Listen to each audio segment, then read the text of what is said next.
Since the crisis hit 2 months ago, my colleagues and I at Ventura's Consulting Group have spoken to roughly 35 to 40 managing partners of law firms across a wide range of European countries.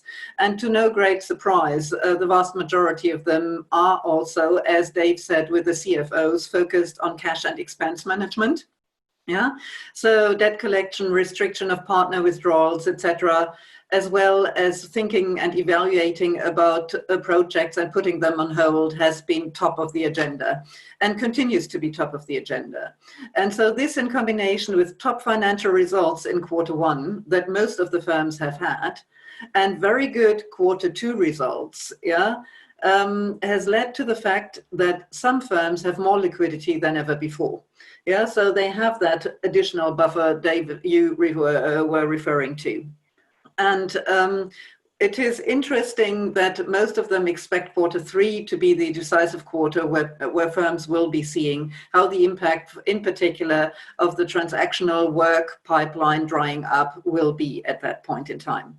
What we see far less often, and only by few firms, and those who had a financial year end at April, is firms combining their budgeting process with a strategic review process, focusing short-term on liquidity management, but also on client, market, and sector analyses to assess their client and services portfolio going forward, how to adapt to changing markets, where to invest countercyclically, and how to reflect this in the budget.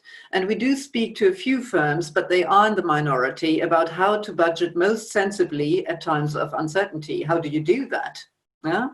Moving on to people, I can also echo what Francesca and Dave have said before.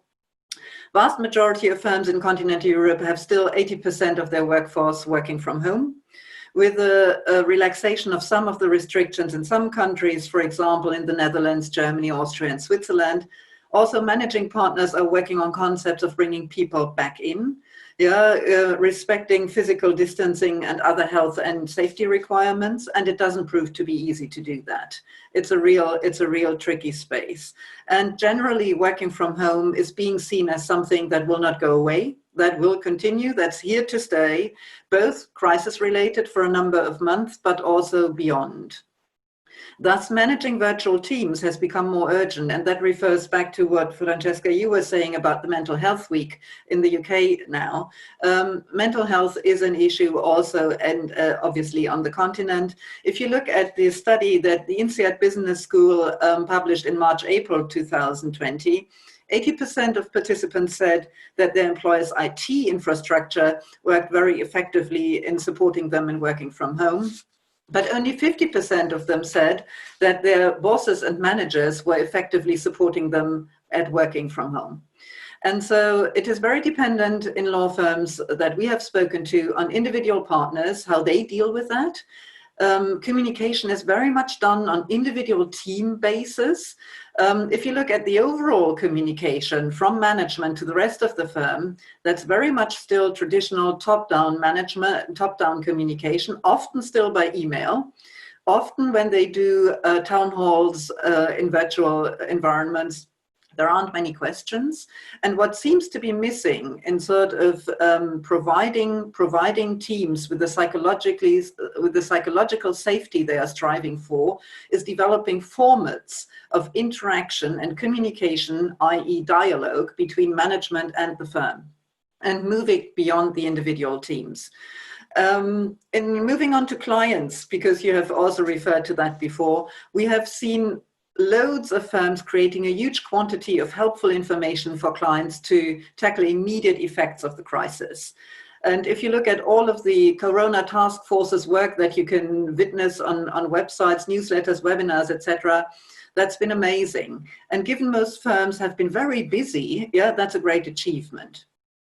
What is a shame, though, is that many firms then have distributed and still distribute that valuable content quite indiscriminately to hundreds and thousands of people on their distribution lists, without topping and tailing it, without thinking about target audiences. And you will be familiar in the UK of complaints from clients that we've heard on the continent as well. We are swamped by information, but hardly any partner picks up the phone asks a number of good questions and listens, going back to your, Richard's, word of listening is the key thing in a crisis.